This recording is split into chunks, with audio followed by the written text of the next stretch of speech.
Hello dear students, lecture number 2 of pair of straight line मध्ये तुमचं सर्वांचं स्वागत आहे. लास्ट लेक्चरमध्ये आपण कंबाईन इक्वेशन बद्दल सर्व डिस्कशन केलं होतं. आज आपण टॉपिक 2 डिस्कस करणार आहोत, होमोजिनियस इक्वेशन बद्दल. ठीक आहे. थर्ड टॉपिक आपण angle between a pair of straight line बघू. आज आपण होमोजिनियस इक्वेशन बद्दल डिस्कशन करणार आहोत. या लेक्चरमध्ये मी जास्त प्रूफ वरती फोकस नाही करणार आहे, कारण प्रूफचे डायरेक्ट क्वेश्चन्स येत नाही. तुम्हाला फॉर्म्युला माहिती पाहिजे आणि फॉर्म्युलाचे कसे क्वेश्चन सॉल्व्ह करायचे ते माहिती पाहिजे. सगळ्यात पहिले आपण बघूयात homogeneous 2 degree equation. Homogeneous second degree equation, जेव्हा एक्स स्क्वेअरची डिग्री 2 असेल त्याला आपण म्हणतो सेकंड डिग्री. एक्स हे बघा, होमोजिनियस सेकंड डिग्री इक्वेशन असतं a x square plus 2hxy plus by² equals to 0. हे काय कंबाईन इक्वेशन आहे दोन स्ट्रेट लाईनचं. जसं आपण लास्ट लेक्चरमध्ये बघितलं तर कंबाईन इक्वेशन कसं काढायचं, तसं हे कंबाईन इक्वेशन आहे दोन लाईनचं. याला आपण काय म्हणतो, होमोजिनियस इक्वेशन. होमोजिनियस इक्वेशन काय, याच्यामध्ये कोणता कॉन्स्टंट टर्म नाहीये. ठीक आहे ना. होमोजिनियस इक्वेशन म्हणजे काय, जेव्हा तुम्ही एक्स आणि वायला 0 टाकाल तेव्हा इक्वेशन इक्वल टू 0 येते का, हो इक्वेशन इक्वल टू 0 येते. याचा अर्थ आहे की ते होमोजिनियस इक्वेशन आहे. तुम्ही म्हणाल सर हे ax² plus 2hxy plus by² मध्ये हे सर ए ची व्हॅल्यू काय आहे, ए आहे कोइफिशियंट. कसला कोइफिशियंट आहे, कोइफिशियंट ऑफ x². आता फक्त मी जे फॉर्म्युला सांगतो आहे, जे कॉन्सेप्ट सांगतोय ते लिहून घ्या. कसं एक्झाम्पल सॉल्व्ह करायचं, काय करायचं पुढे योग्य वेळ आल्यावर कळून जाईल. फक्त आता एवढं लक्षात ठेवायचं, होमोजिनियस इक्वेशन अशा फॉर्म मध्ये असते. बी काय आहे सर, कोइफिशियंट आहे तो y²चा. ओके सर, कळालं. मग सर हे एच काय आहे, एच कसला कोइफिशियंट आहे, एच कोइफिशियंट आहे XY चा. ठीक आहे, एक्स कोइफिशियंट आहे HYचा. एक बेसिक एक्झाम्पल म्हणून आता चला एक एक्झाम्पल सॉल्व्ह करूयात आणि मला त्याच्यात तुम्ही ABCची जी व्हॅल्यू आहे ती सांगा. एक्झाम्पल बघा, तुम्हाला व्हॅल्यू दिलेली आहे 3x² plus 8xy plus 16y². याच्यामध्ये तुम्हाला ए, एच आणि बी ची व्हॅल्यू सांगायची आहे. तर चला फ्रेंड्स, फटाफट येता एच ची व्हॅल्यू काढा. तर तुम्ही म्हणणार सर याची व्हॅल्यू कशी काढायची, आपलं स्टँडर्ड इक्वेशन काय असते, second degree homogeneous equation ax² plus 2hxy plus by² equals to 0. मग x² च्या व्हॅल्यू सोबत काय आहे 3, म्हणजे a ची व्हॅल्यू काय झाली सर 3 झाली. सर बी ची व्हॅल्यू काय झाली, बी ची व्हॅल्यू म्हणजे 16, कारण ते y² सोबत असोसिएटेड आहे. आता इथे बघा हे 2h ची व्हॅल्यू आहे. 2h ची व्हॅल्यू किती दिलेली आहे 8. h ची व्हॅल्यू किती दिलेली आहे 8/2, म्हणजे किती झाली 4, म्हणजे h ची व्हॅल्यू काय झाली 4. अशा प्रकारे तुम्ही दिलेल्या होमोजेनियस इक्वेशन मधून a, b आणि h ची व्हॅल्यू काढू शकता. ठीक आहे. सो आता तुम्हाला हे h ची व्हॅल्यू कशी काढायची ते पण कळालं आहे. आता आपण मेन टॉपिक वरती येऊयात. समजा तुम्हाला हे जे होमोजेनियस इक्वेशन दिलेलं आहे ax² plus 2hxy plus by² equals to 0, हे तुम्हाला एक होमोजिनियस इक्वेशन जे आहे ते प्रोव्हाइड केलेलं आहे. तर ते तुम्हाला काय विचारतात माहिती का, ते तुम्हाला विचारू शकतात. याच्या 3 कंडिशन आहेत. सगळ्यात पहिले हे डिस्टिंक्ट आहे. आता फक्त एवढं लक्षात ठेवा की ही जी लाईन आहे ax² plus 2hxy plus by² हे डिस्टिंक्ट आहे. तर हे डिस्टिंक्ट केव्हा असते, जेव्हा h² मायनस AB, एच काढता येतो आपल्याला, हो सर. ए ची व्हॅल्यू काढता येते, हो सर. बी ची व्हॅल्यू काढता येते, हो सर. जेव्हा h² मायनस AB याची व्हॅल्यू जेव्हा ग्रेटर दॅन 0 असते ना, तेव्हा हे डिस्टिंक्ट असतं. ही जी लाईन रिप्रेझेंट करतोय आपण ती डिस्टिंक्ट आहे. सेकंड म्हणजे काय, कोइन्सिडेंट. सर लाईन कोइन्सिडेंट केव्हा असते सॉरी, जेव्हा h² मायनस AB ची व्हॅल्यू 0 असते तेव्हा कोइन्सिडेंट असते. आणि third sir, does not represent a pair of line. Does not represent a pair of line. जसं मी सांगितलं कंबाईन इक्वेशन 2 लाईननी बनते, तसंच 2 लाईन बनल्यानंतर हे होमोजेनियस इक्वेशन तयार होते. होमोजेनियस इक्वेशन तयार होते. तर does not represent K line, जेव्हा h² मायनस AB ची व्हॅल्यू लेस देन 0 असेल तर ते काय असतं, हे असतं डज नॉट रिप्रेझेंट. त्यामुळे इथे बघा हा एक खूप इम्पॉर्टंट फॉर्म्युला आहे. जर तुम्हाला एक होमोजेनियस इक्वेशन दिली आहे ax² plus 2hxy plus by² equals to 0, तर सर्वात अगोदर तुम्ही h² मायनस AB ची व्हॅल्यू काढून घ्यायची. ती जर ग्रेटर दॅन 0 असेल तर ते डिस्टिंक्ट असतं, ते जर इक्वल टू 0 असेल तर ते कोइन्सिडेंट असतं, आणि ते जर लेस दॅन 0 असेल तर ते काय असतं, does not represent a pair of line असतं. ठीक आहे. आता आपण याच्यावरती तुमच्या टेक्स्टबुक मधले असलेले एक्झाम्पल सॉल्व्ह करूयात. सगळ्यात पहिला तुमच्या टेक्स्टबुक मध्ये एक्झाम्पल बघा. तुम्हाला एक यू इक्वेशन दिलेली आहे 2x + 3y = 0. व्ही एक इक्वेशन दिलेली आहे x - 2y = 0. आपल्याला सांगायचं आहे u × v होमोजिनियस आहे की नाही. जेव्हा या दोन सिंगल इक्वेशनचं तुम्ही कंबाईन इक्वेशन काढाल तर ते कंबाईन इक्वेशन होमोजिनियस आहे की नाही हे आपल्याला सॉल्व करून सांगायचं आहे. सो करा सॉल्व. ठीक आहे, बघू आपण सॉल्व करूया. हा टेक्स्टबुक मधलाच प्रश्न आहे. तर सगळ्यात अगोदर आपल्याला काय काढावं लागेल, u × v काढावं लागेल. म्हणजे काय काढावं लागेल, 2x + 3y मल्टिप्लाय करावं लागेल x - 2y = 0. कारण कंबाईन इक्वेशन कसं काढतो आपण, u × v ने. आता काय करायचं आहे, फक्त या 2x ला आणि 3y ला क्रॉस मल्टिप्लाय करा. हे 2x येणार याच्यासोबत, हे झालं x - 2y. हे 3y जाणार याच्यासोबत, हे झालं x - 2y = 0. आता 2x × x हे झालं 2x², हे झालं -4xy.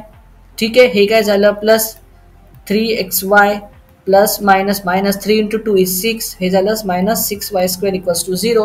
ह्या दोघांची कंबाईन इक्वेशन काय आली स्टुडंट, कंबाईन इक्वेशन आली 2x² -4xy plus 3xy is -6y आणि -6y² = 0. आता कसं ओळखणार हे सेकंड डिग्री होमोजिनियस इक्वेशन आहे की नाही. बघा, हे ax² plus 2hxy plus by² = 0 याच्या फॉर्मॅटमध्ये आहे का. हो सर आहे ना.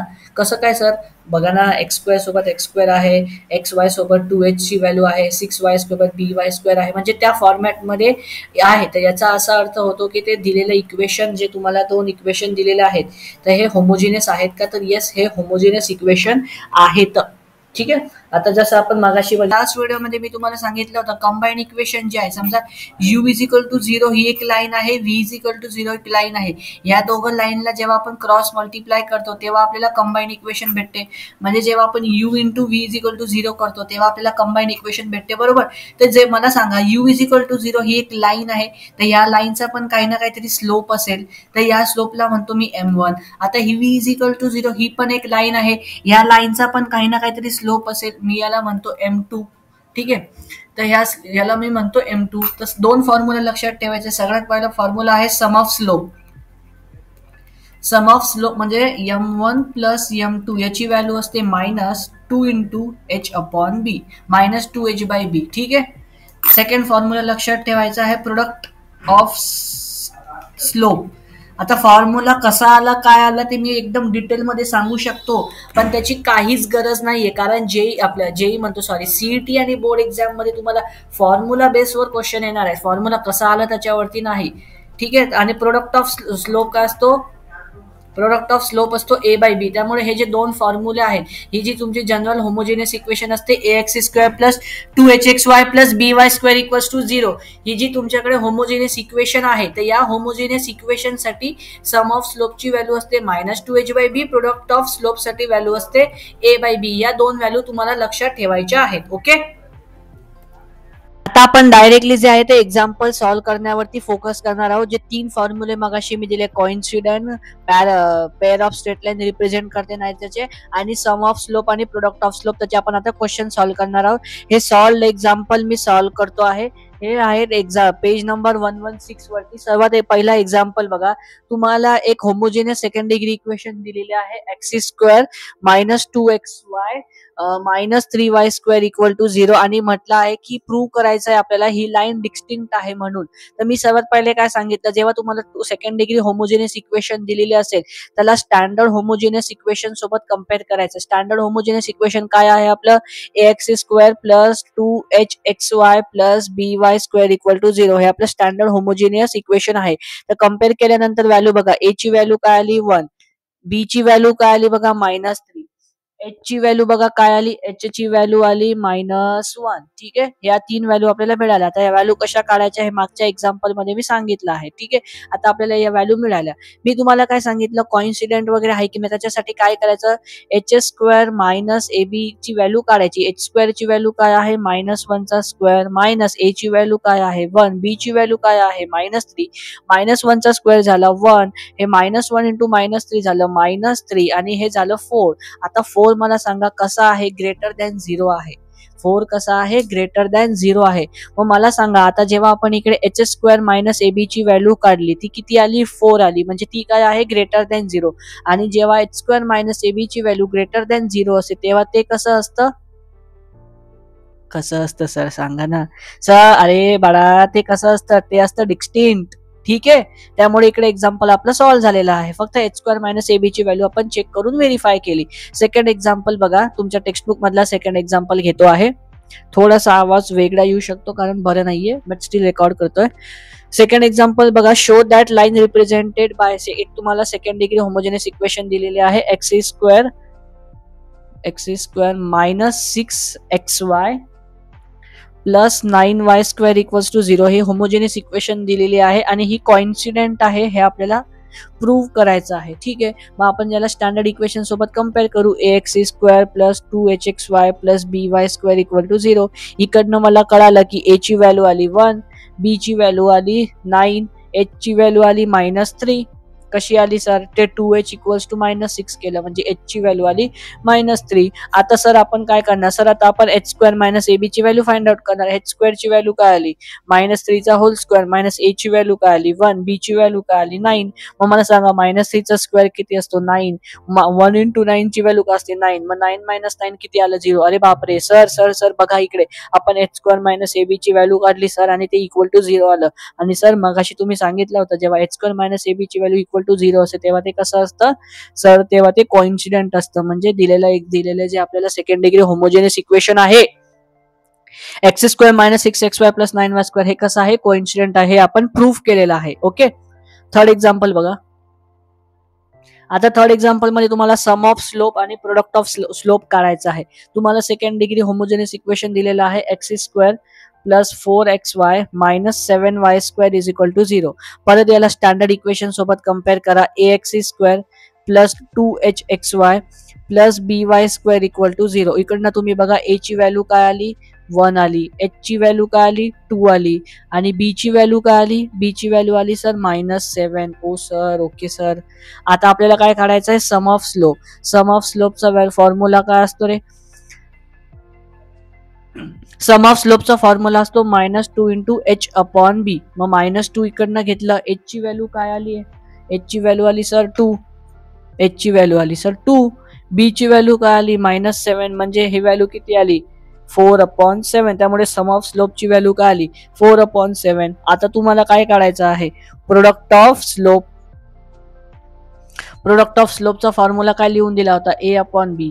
a ची व्हॅल्यू काय दिलेली आहे 1 आणि b ची व्हॅल्यू काय दिलेली आहे -1. त्यामुळे प्रोडक्ट ऑफ स्लोप काय झाला -1/7. सो फ्रेंड्स, अशा प्रकारे तुम्ही सेकंड टॉपिक जो आहे सेकंड डिग्री होमोजेनियस इक्वेशनचा तो आपण इकडे कंप्लीट करत आहोत. याच्यामध्ये तुम्हाला फक्त हेच करायचं आहे की sum of slope, product of slope आणि लाईन कॉन्स्टंट आहे, पॅरलल आहे, आणि लाईन दिलेली लाईन काय आहे त्याच्या हिशोबामध्ये तुम्हाला फॉर्म्युला वापरून क्वेश्चन जे आहे तो सॉल्व्ह करायचा आहे. एक ऑक्झिलरी इक्वेशन असते bm square plus 2hm plus a equals to 0. हा फॉर्म्युला तुम्हाला जो आहे तो लक्षात ठेवायचा आहे. ठीक आहे, सेकंड टॉपिक अशा प्रकारे आपण इकडे कव्हर केलेला आहे. नेक्स्ट व्हिडिओमध्ये आपण अँगल बिटवीन द टू लाईन्सचा कव्हर करू. Okay, thank you.